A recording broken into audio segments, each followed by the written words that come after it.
Hello, this is Dr. Anand from TRP Center. Today we are going to discuss how the physiotherapy is important for the brain disorders.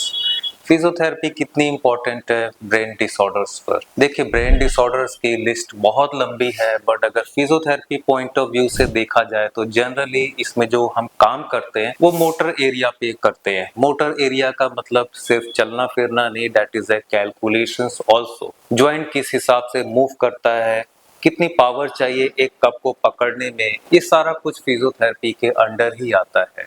अब इसमें best of all क्या हो सकता है? Normal physiotherapy में हम क्या करते हैं कि पेशेंट्स अपने हाथ को मूव नहीं कर सकता क्योंकि प्रॉब्लम ब्रेन में है। तो ट्रेडिशनली फिजियोथेरेपी में जो अब तक होता आया है वो normal range of motions, active range of motions, जो पेशेंट्स अपने डॉक्टर से प्रिस्क्रिप्शंस में जनरली देखते हैं। बट ऐसा टीआरपी सेंटर में क्या डिफरेंट होता है कि यहाँ पर इंटरनेशनली और nationally even a 15-year old cases neurological disorders, even a Parkinson, CP child ठीक हो गए हैं। तो इसको सबसे बड़ी वजह है कि प्रॉब्लम जो है वो आपके ब्रेन में है। तो ब्रेन में क्या चीजें हैं?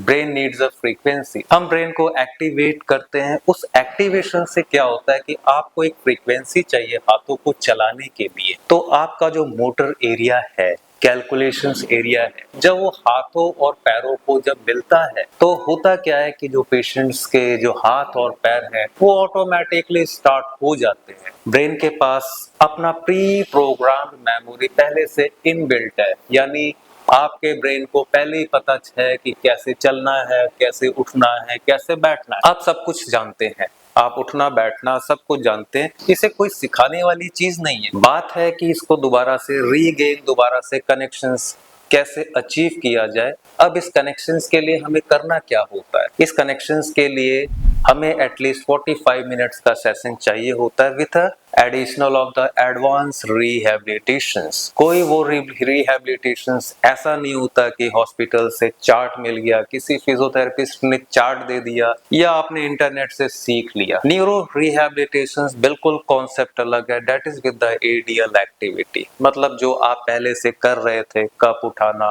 अपना काम करना, घर का काम करना। स्पोर्ट्स प्लेयर है तो वो अपना काम करे, अगर प्रोफेशनल है, कोई कंप्यूटर पर है काम करता है तो वो अपना काम करे। इसके लिए बहुत स्पेसिफिक पावर नहीं चाहिए, बहुत हैवी एक्सरसाइज नहीं चाहिए। जस्ट क्या है कि achieve the connection of the brain and the body. अगर इस पर कनेक्शन अचीव हो जाता है तो ये एक सबसे बड़ी अचीवमेंट है इन रिहैबिलिटेशन फील्ड में। और ऐसा आपने हमारे कई वीडियोस में, हमारे टेस्टिमोनियल में, जिस पे आप विजिट कर सकते हैं, उसमें आप देख सकते हैं कि ये जो प्रोसेस है, ये जो तरीका है, इसको अचीव करके प्रैक्टिकली प्रूफ किया गया है। Thank you.